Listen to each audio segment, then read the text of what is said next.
Very good evening and a warm welcome to everyone. Today's webinar is called Management of Vaginal Infections, a CPD program organized by the CPD Committee of the College of General Practitioners of Sri Lanka.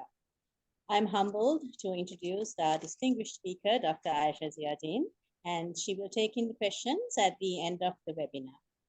Dr. Ziauddin is qualified in 2007 from the University of Nottingham in Sri Lanka, in UK. She embarked on a career in obstetrics and gynecology. She obtained her MRCOG before switching to family medicine. She completed the MRCOG CP in 2019. Dr. Ziauddin has a special interest in psychosexual medicine. She returned to Sri Lanka in 2021. She channels patients as Joseph Fraser, Nine Wells Premier, and the Veda Clinic. A warm welcome to you. Over to you, Aysha. Thank you very much, Eranthi. I'm just trying to share my screen.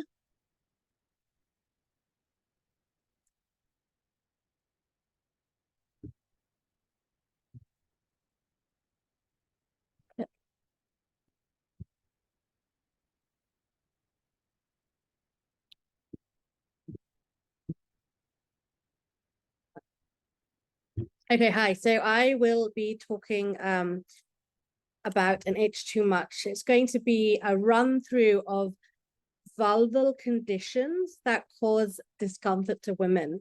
It's not going to be an STI lecture per se, because there are lots of STIs that I haven't touched on, but it's just more of a general lecture or a general talk really on women who women's issues that cause discomfort in their vulval area.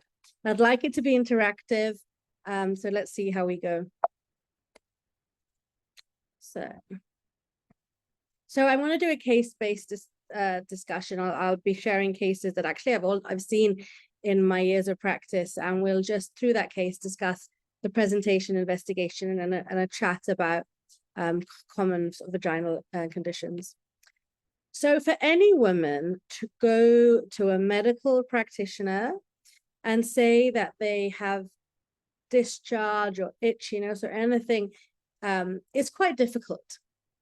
And actually, sometimes we forget, but it's actually quite a privilege to be told these things by a woman or a man. And sometimes we take that for granted. So it's just a reminder for me as well, that what we see every day in and out isn't necessarily the same for our patients. So being kind, being courteous, being not judgmental is very important, especially in these sort of vulval vaginal conditions. The sexual history is very important. And we have to be comfortable taking a sexual history to make the patient comfortable with giving you their sexual history. Traditionally in Sri Lanka, we wouldn't ask a woman about sex if they weren't married. Obviously, we now know that premarital sex is very much the norm in Sri Lanka. So it's important that we ask those questions, and we ask those questions in a non-judgmental way. Also, if for vulval conditions, not as much, but especially if we see men, it's very important we ask about who they're sleeping with. Is it a man or a woman? Because you can't assume it to be a woman. But again, it needs to be asked just as you would ask, tell me about your urinary symptoms or your bowel symptoms. In the same way, are you sleeping with a man or a woman? But just to say, it is a sensitive subject, and it's something that we should be privileged to have to ask and get the info.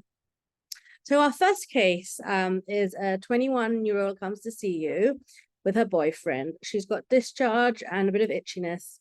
It's been going on for 2 weeks. She's also noticed some dysuria, some low abdominal pain, and she got really concerned because she's having some intermenstrual bleeding. Now, the boyfriend has also come with her. Is there anything you would like to ask the boyfriend that will help you clinch your diagnosis? If you guys want to say something in the chat, that would be great.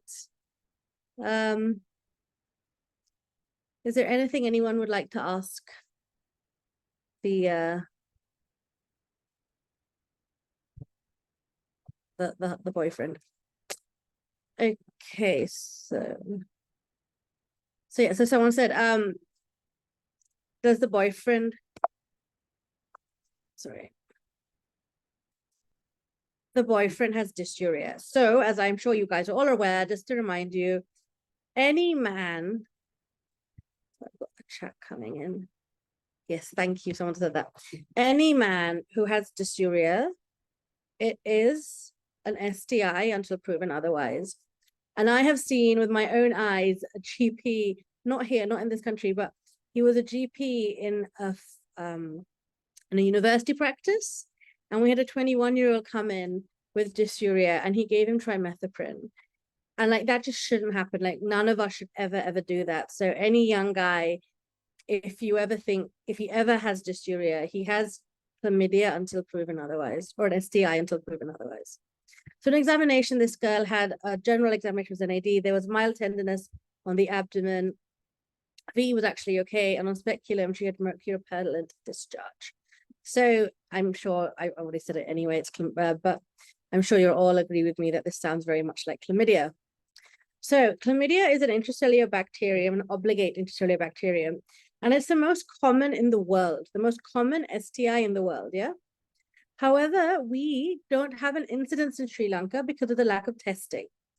The NAT tests, the nuclear acid amplification tests, NAT tests, are really quite expensive for us.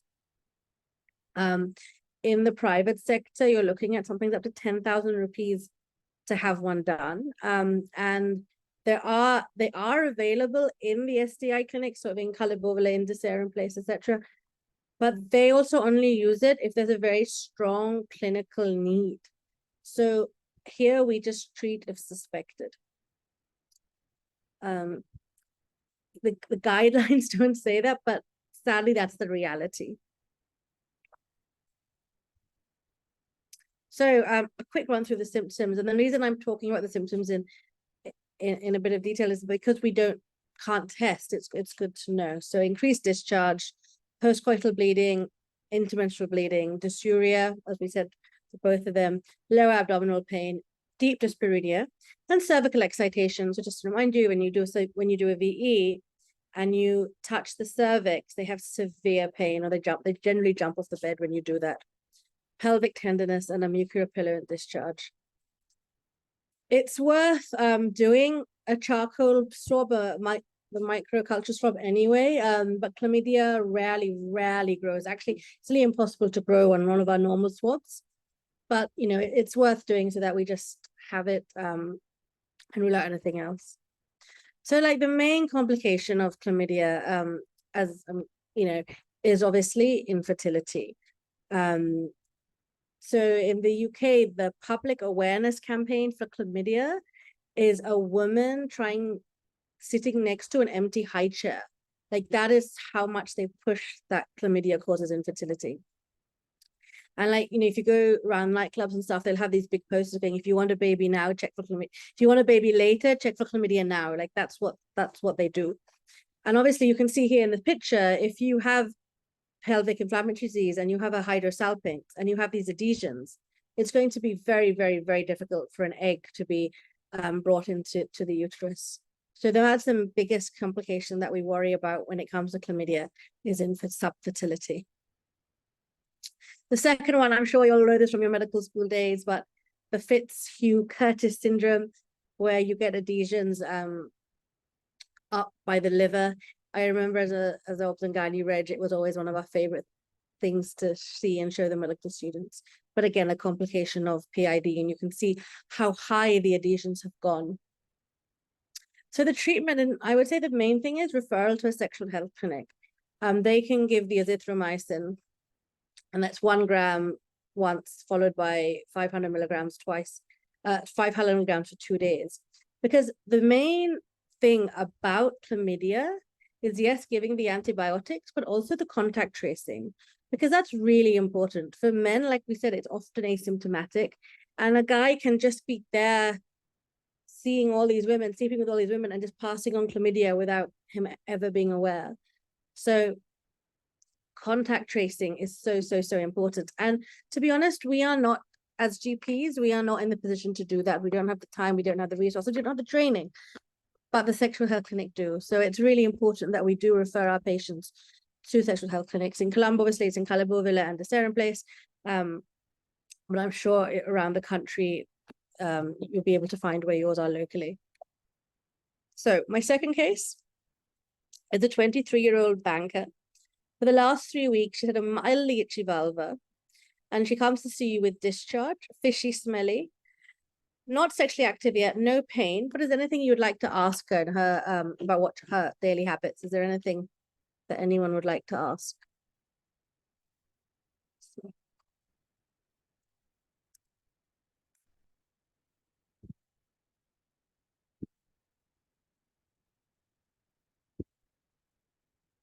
Yeah, so the thing is fem washes, yeah. So if you can get the if you go to the supermarket, they're next to the sanitary pads, they're always fem washes in Sri Lanka, but I'll be going on to them a bit later. So when you examine her generally, she's NAD. On the vulva, there definitely is a mildly fishy smell that you can get.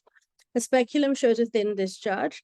And if you have access to pH papers, the pH of the vagina is high. It's higher than it should be. So this is bacterial vaginosis. So bacterial vaginosis is the most common cause of discharge in women. It's due to an overgrowth of anaerobic bacteria replacing lactobacilli. So obviously lactobacilli being the normal flora in women's vaginas. You treat it by giving metronidazole for 5 to 7 days. And here advice is very important. So advising against the use of soap, shower gel, douches, and fem washes. And the reason being that when you use any of these products or practices, it alters the pH and it allows the anaerobic bacteria to come in. Fem washes are especially awful because the vagina is a self-cleansing organ. It does not need a fem wash. It doesn't need a soap to cleanse itself. The reason that women get discharge, not BV, but normal discharge, is because it's the way the vagina is cleaning itself. So, we should really strongly advise our patients against using fem washes. When someone has BV, no test of cure is required. However, if they're pregnant, there is evidence to say BV is linked to preterm labor. So if you do have any suspicion that one of your patients has BV and they're pregnant, it's best to refer them to their obstetrician as they may be high risk because of that. So what are you like? Are there any questions at this point?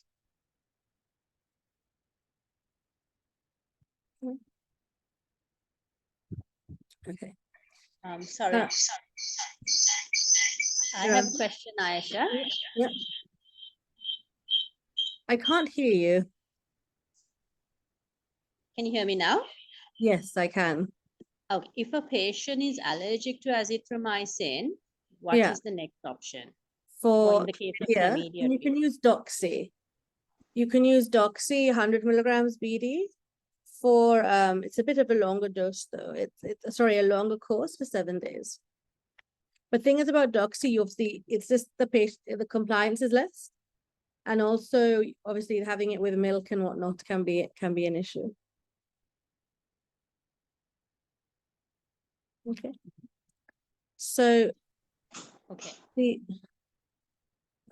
third case, I'm just trying to see my chat box, which I cannot see anymore.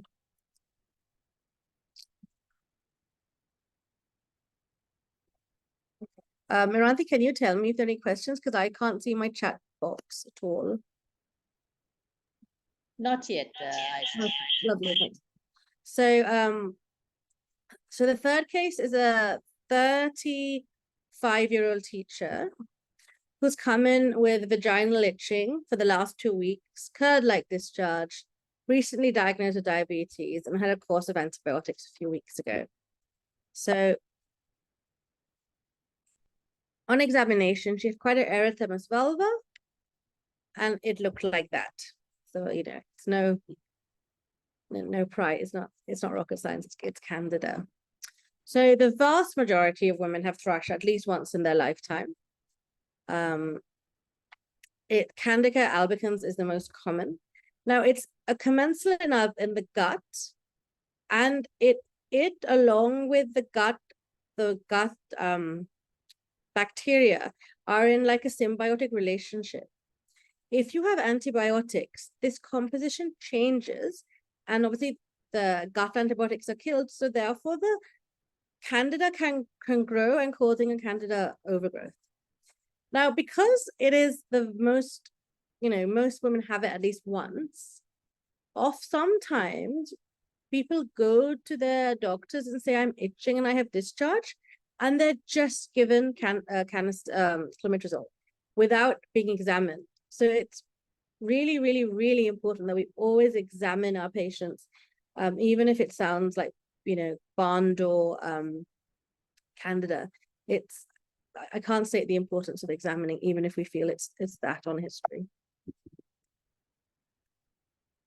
So the signs and symptoms of candida are erythematous, soreness, curd-like discharge, and if it's really severe, fissures. I remember seeing a vulva once, and it was the most red thing I've ever seen, and it looked so painful, and there were fissures. And we did a swab, and we thought actually it might be VIN or some sort of nasty cancer, but actually it came back as candida. So it can really cause a lot of problems, despite being, so common and sometimes we think quite minor. It can really affect the quality of life for women when they have it. So we should always do a charcoal swab, because recently I've seen a few candidas that were not Candida albicans. And then when they did more testing, they realized it was resistant to clomitrazole. So it's definitely worth doing a swab just to make sure that we're on the right treatment. So the treatment, as you guys know, is clomitrazole 500 milligram pessary once a day, for one a day. One pessary, just the one.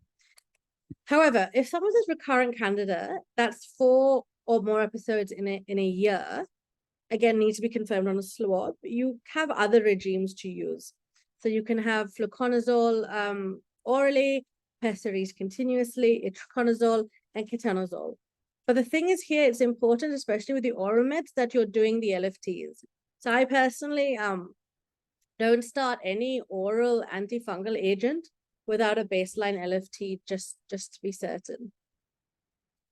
With the recurrent candida, it's also important to exclude things like diabetes, underlying immunodeficiency, steroid use, and frequent antibiotic use. All these things in combination can cause lots of recurrent candida. And like I said earlier, it really can have a massive quality of life impact for these women. So case 4. So a 64-year-old woman came to see you, and she's had itchiness for the last 6 months. Now it's developed a pain. She's not been examined, and she's been given clomitrazole pessaries continuously. And now she's coming to see you because it's becoming more difficult to pass urine. That's been her concern. So that's her worry. And when you look at her, it looks like this, as atrophy and hyperpigmentation. Does anyone have any guesses on what this is? Let me see if I can get to the...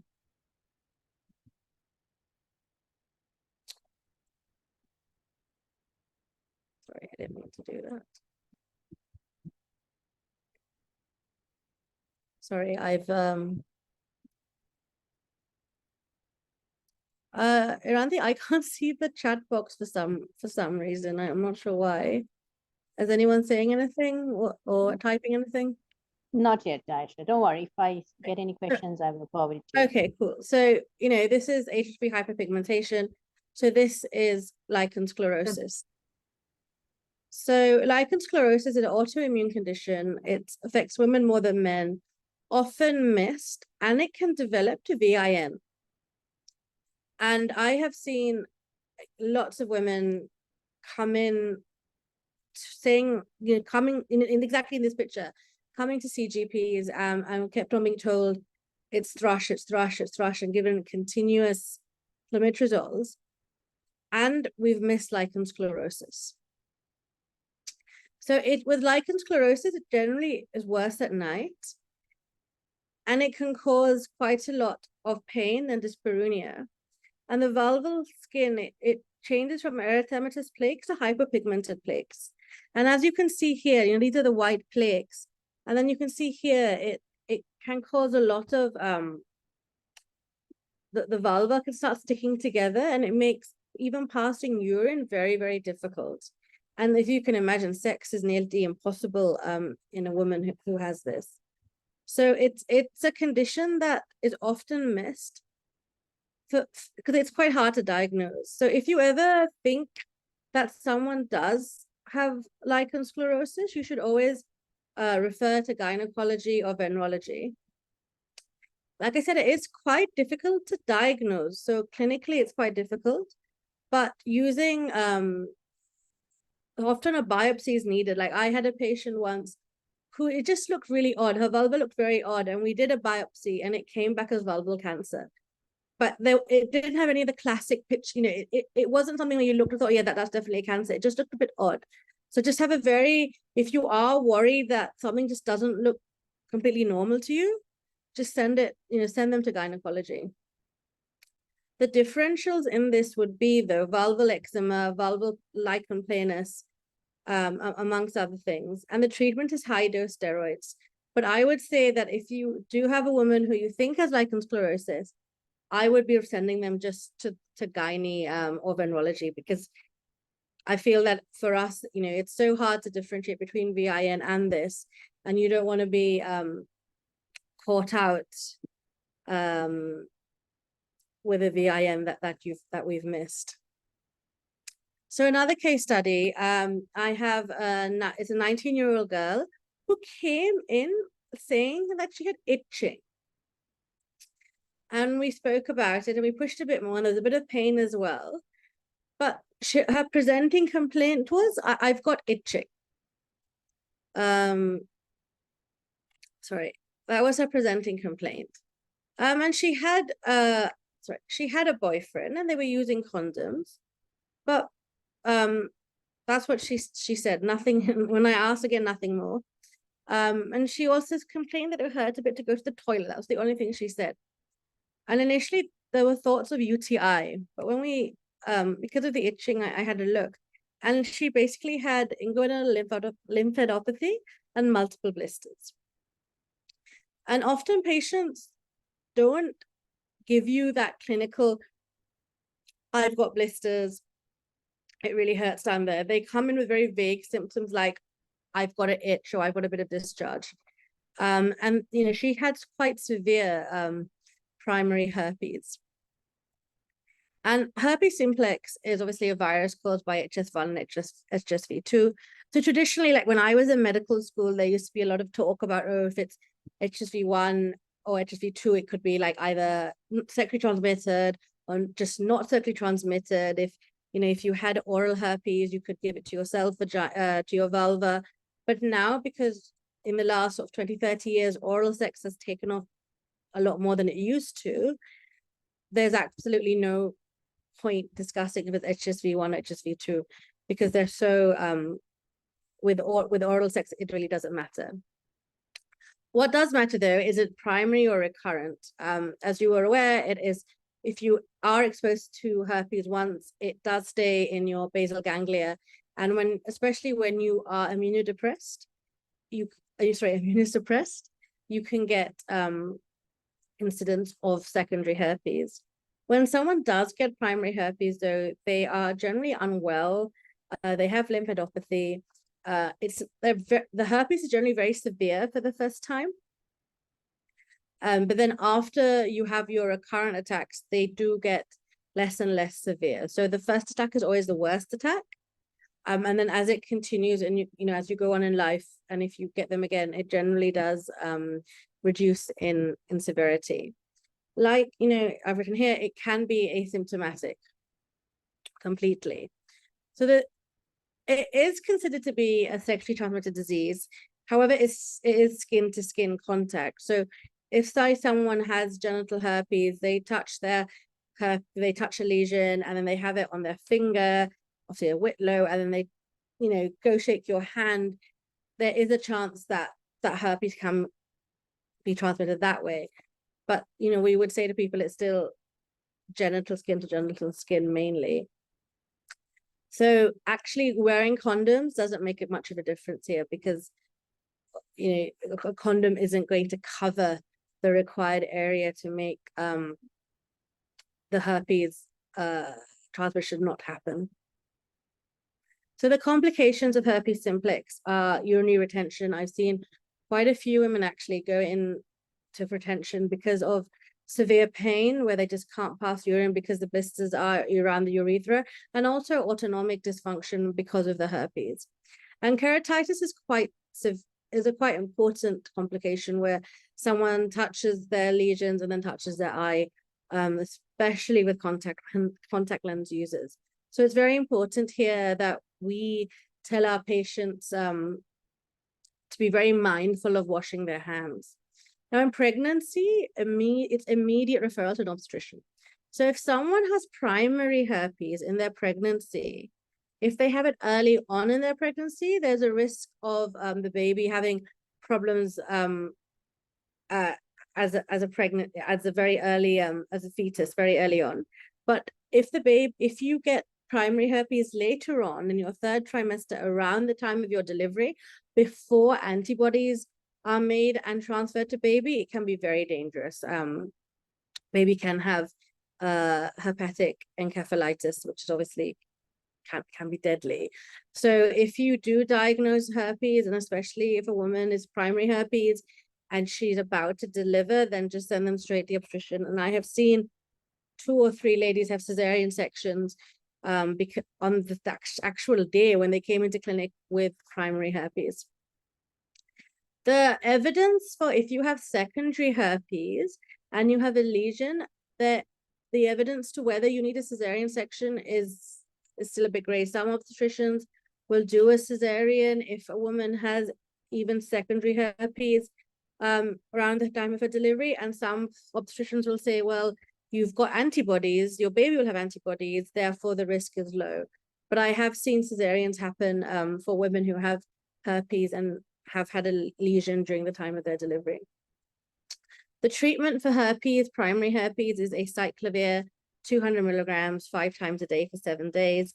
Obviously that's quite a lot of tablets to remember, but I think patients often do take it because they're so scared of the side effects. But 5 times a day, I think for anyone is quite difficult. Saline washes and analgesia. So in summary, in conclusion, it's really important that we are very sensitive with our patients when it comes to talking about their any vaginal vulval symptoms, their sex history, and just appreciate that it's such a privilege that we've been able to do this. We need to strongly advise against fem washers and douches. I'm not sure, I'm not sure why we even have fem washers, and I'm always a very strong advocate for, I think it's just forcing women to spend money to basically hurt themselves. Douching, I'm not sure how much, how much is it used in Sri Lanka? Like, I know that where the douches are where you put water into the vagina with apparatus. I haven't seen it in the supermarket, so or in the pharmacies, but it does happen elsewhere, and it's a very bad practice. And there's been loads of research to say that douching not only increases your chance of having bacterial vaginosis, it can also increase your chance of things like chlamydia because of the trauma to the vaginal mucosa. As doctors, we can avoid the use of antibiotics. As at the MRCGP conference, if you remember, nearly every single consultant spoke about gut biome and how important gut biome is. But as what really affects the gut biome obviously is antibiotics. So if we as general practitioners can try to reduce our use of antibiotics, and always examine, like in the instances, some women don't say they're itching, they'll say that their herpes blisters are itching them, or they'll say their severe pain is an itch, because people sometimes don't know how to describe what is going on down there. But even if someone has just an itch and it sounds very much like thrush, always just check it's not a lichen sclerosis that you're missing.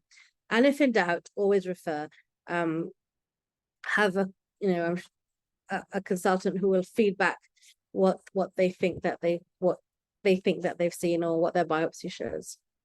So it does. So my references were the BASH guidelines and also the Sri Lankan College of Venerologists guidelines as well. Are there any questions?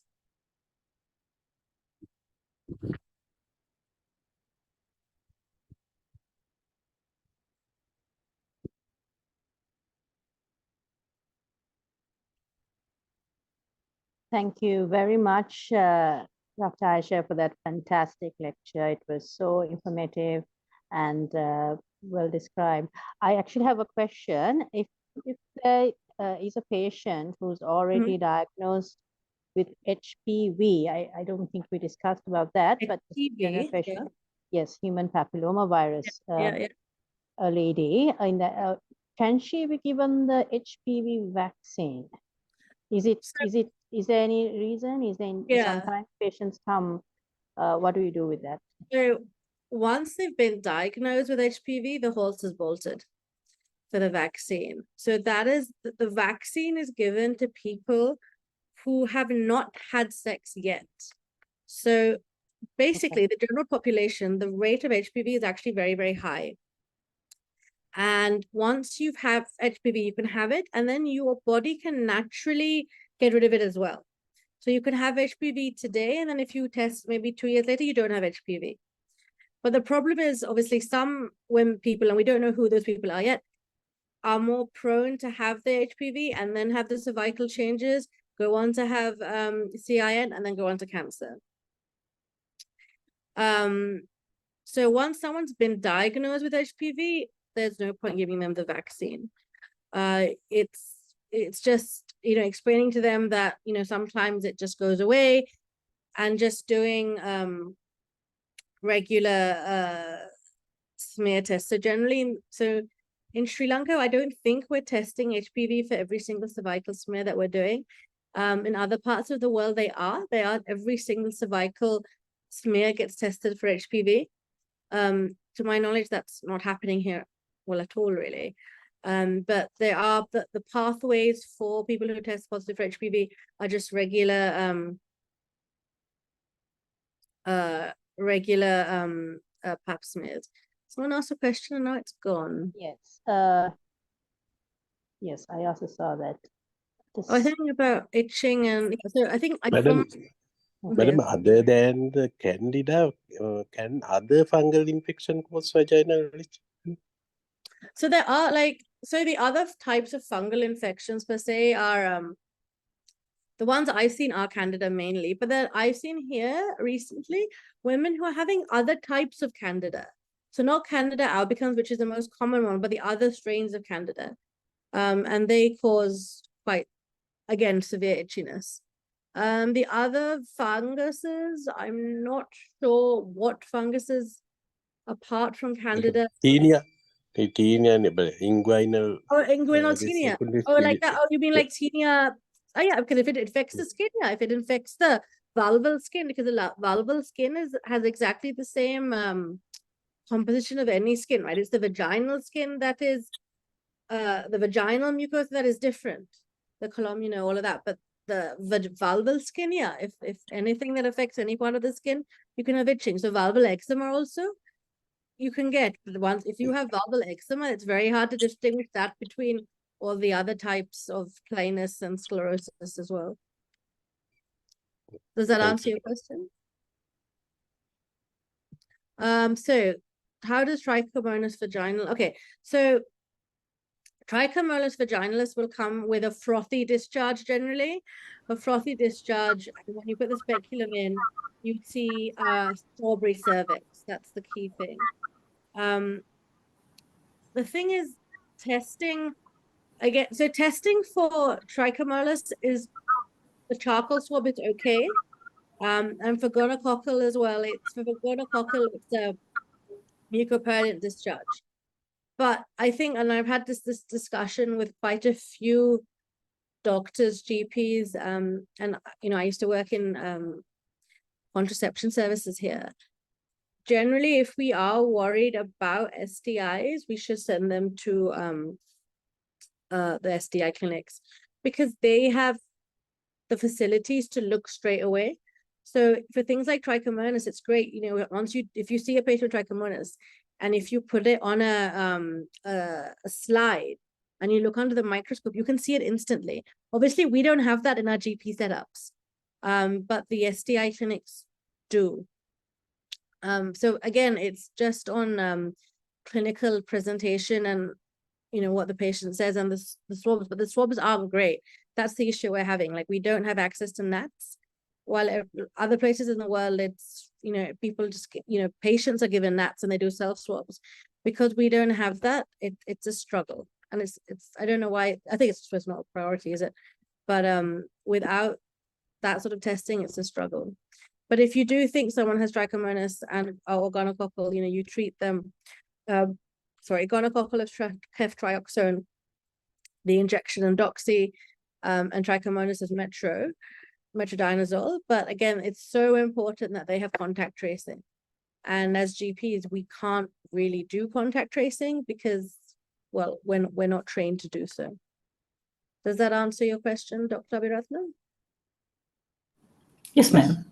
Thank you. Candida infection for clinical stat, can you give? So like, I'm very cautious of giving oral meds if I can give topical. The guidelines, our guidelines say it's better to give clometrazole pessaries. The UK guidelines are very much pessaries as well, the BASH guidelines. Fluconazole stat, it's against the guidelines, but I'm nervous about the liver function. Because obviously the oral antifungals can affect their liver. I've never given one dose of fluconazole stat. I've always followed, given them the pessary and then done it. And if that doesn't work, then looked at things like fluconazole. But remember, always, if you're worried about things like this, it's always worth doing a swab, because sometimes you never know what you will find. And also, especially like I said, in the Candida, there's been a few odd cases of Candida I've seen in Colombo recently. So it's definitely worth doing a swab, a charcoal swab. I should listen. Some the problem is when they're unmarried and they come with this Candida-like infections. What do you do then? Because they are not too happy to do. I mean, obviously you can't do a swab and can't give a pessary. Is there a place for oral antifungal? So if they are unmarried, check if they're not having sex, because often people are having sex. So that is the first thing I would do. If they are adamant they're not having sex, you can still do a swab. You can ask them to do a self swab where they can just have a look that, if you think about how thin a swab is, you can just ask them to just put it in very slightly themselves, and do a very low very, very low vulval vaginal swab. So that's what I do for the swab. And regarding not using pessaries, as in they don't want to, the whole you mean from like the hymen point of view, is it? The a girl who has not had sex. Not had sex. Unmarried. You could try the cream, or then if they're very against using anything internally, then yeah, you'll have to use the oral equivalent. But at the liver, I'm always, you never know how the liver will react. That's the only thing. So steroid cream is applied to questions. Can topical Candida botulism involve itching in Candida? So you've answered the question. I've answered the question about candidates in unmarried women. Topical Candida B betamethasone used in vulval itching for candidiasis. So if you've confirmed that it is candidiasis, then lutein cometrazole. Okay, so basically, if you use continuous clomitrazole, it can be an irritant to the vagina as well. So that's why you have to be very careful and just use short. If it's confirmed candida, use very short doses of the canister of the pessary. Because if you continue to use beclomethasone and clomitrazole for vulval itching, and it can make things worse, because like I said, clomitrazole is quite irritant to the vagina. Beclomethasone obviously is a steroid. It can cause vulval thinning of the vulval skin as well. So it's just it's something you have to just balance. What I've seen a lot, so I used to work in gum clinics there. What I used to see work really well is asking women to increase their probiotic use. So, having lots of yogurts. In Sri Lanka, we're quite lucky. We can use things like buffalo curd, poppers, idli, anything that has fermented. That often really does help with their itching for candida. So that's one thing, but I would worry about just continuously using Candid B or any sort of clomitrazole long term. So a question about vulvar lichen sclerosis, can it make vulval atrophy worse? So actually, Clobitza they use, obviously UV is very strong steroid for lichen sclerosis. And it actually doesn't make the vulvar atrophy worse. It helps with the inflammation. Because obviously lichen sclerosis is autoimmune, right? So the steroid does help dampen down the immune system. I've seen some really good effects. Like I've seen women who've had completely their vulvas, the labia minora were like completely shut, and they would like pass urine, and the urine would like collect in the vulva and then trickle out. It was awful. And then they use the Dermavate, and it gets better. Like the vulva does part again, and they pass urine, and it does get better.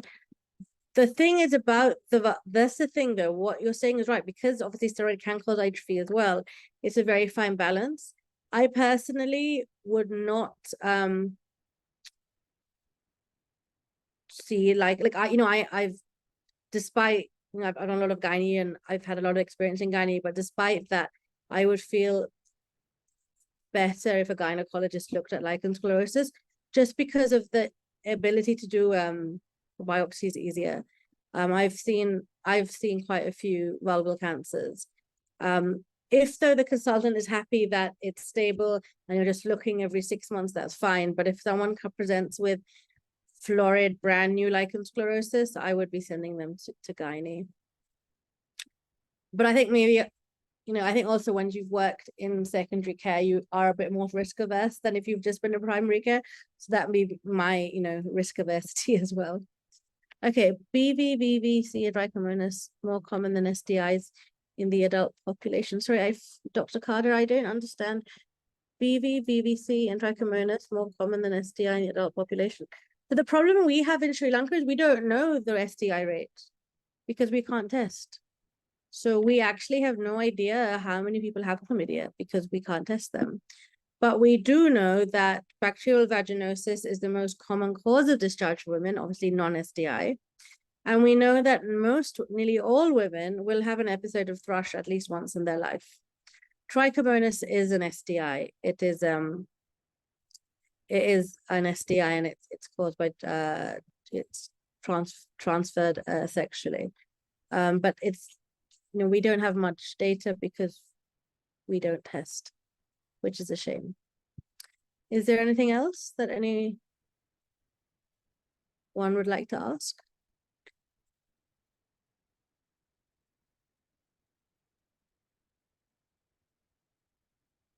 I guess no more questions. Thank you so much, Dr. Aysha, for that wonderful and informative lecture and answering all those difficult questions. So I take the opportunity to thank you once again on behalf of the College of General Practitioners of Sri Lanka for taking your valuable time to be here with us and sharing your knowledge and accommodating the time. Very sorry about that. But thank you again, and thank you so much. And thank you for everyone for being here and actively participating. So yes, we'll hope to see you soon, and a very good evening to all. Thank you very much. Thank you very much for having me. Thank you.